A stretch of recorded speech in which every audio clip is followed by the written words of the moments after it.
Good afternoon. My name is Larry Sinclair.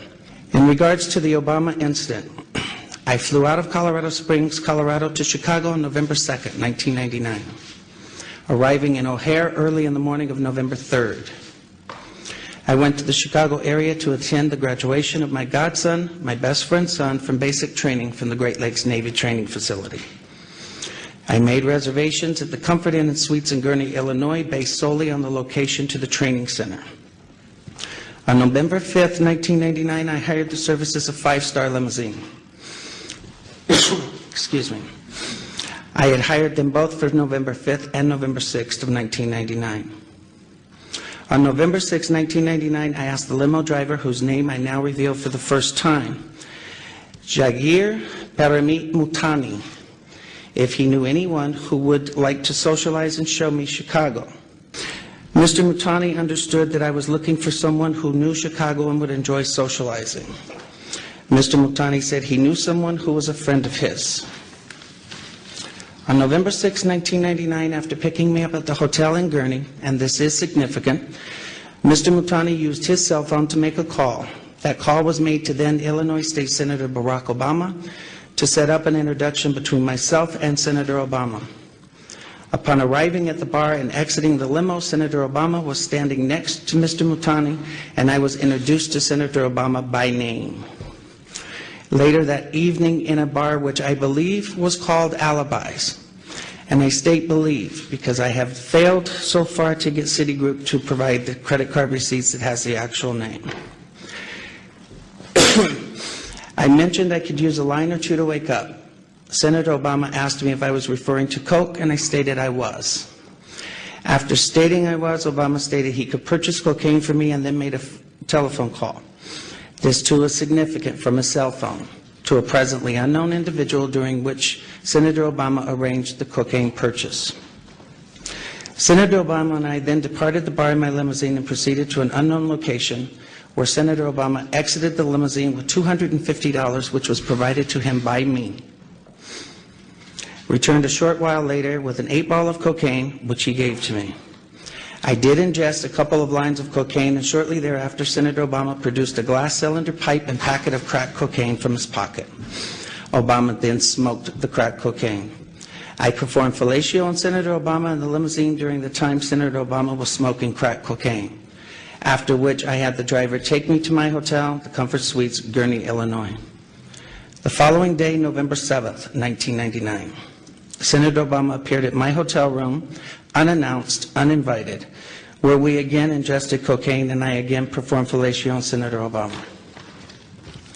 Significantly, both the driver's telephone call to Senator Obama and his call to the drug dealer should appear on the driver's and Senator Obama's cell phone billing statements.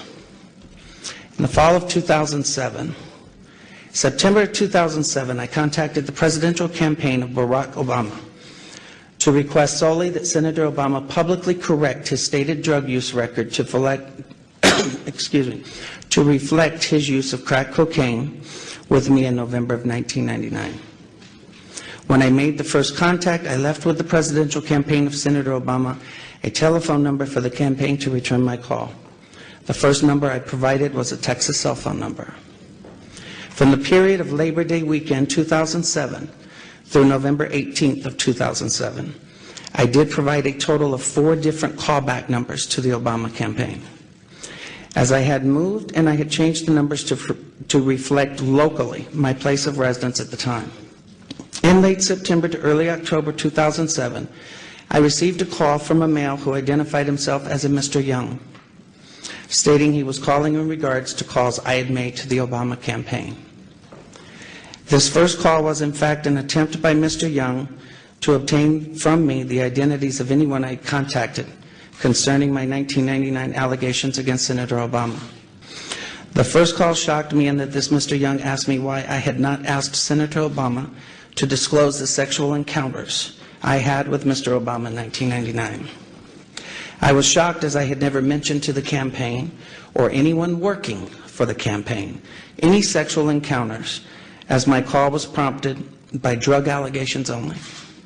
The call ended with Mr. Young stating I would hear from someone in a few days.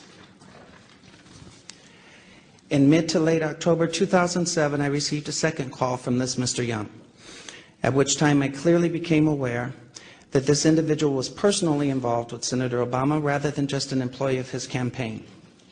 The tone of the conversation had a sexual nature. Mr. Young did not once advise me how he obtained my phone number, which by this time had now changed to a Delaware number.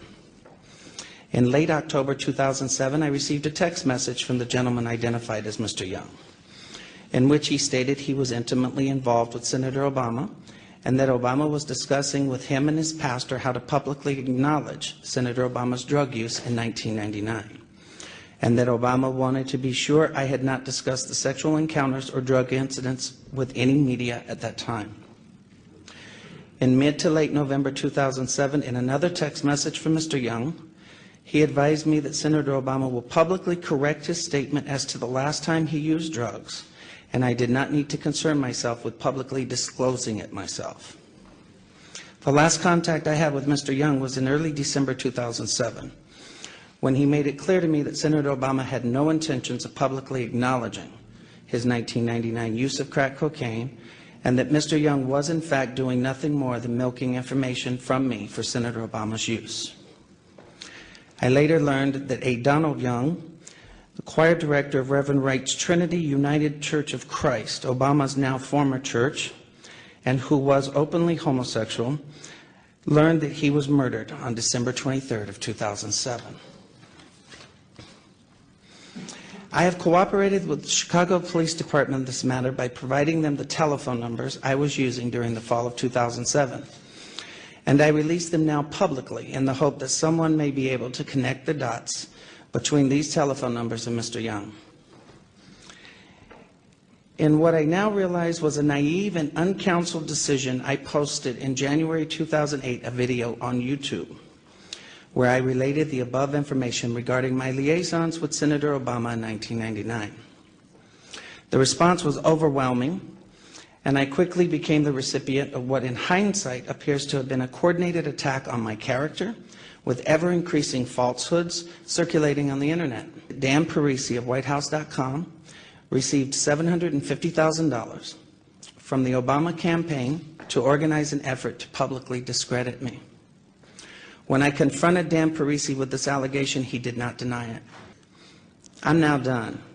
It's for others to find the corroborating evidence of my story by locating the limousine driver, Mr. Multani, by checking the telephone numbers related to Donald Young and Senator Obama. I leave you with these questions that I've asked of Senator Obama, but in which he, of course, refuses to answer. Who wants to be the next President of the United States? Has refused to answer. Number one, why won't Senator Obama provide his cell phone numbers and telephone records for all his personal and official cell phones held by him for the time period of no more than November 3rd through November 8th of 1999 when we met? Two, why won't Senator Obama provide his cell phone numbers and telephone records for all his personal and official cell phones held by Senator Obama for September 2007 through December 23rd of 2007, the murder of Donald Young?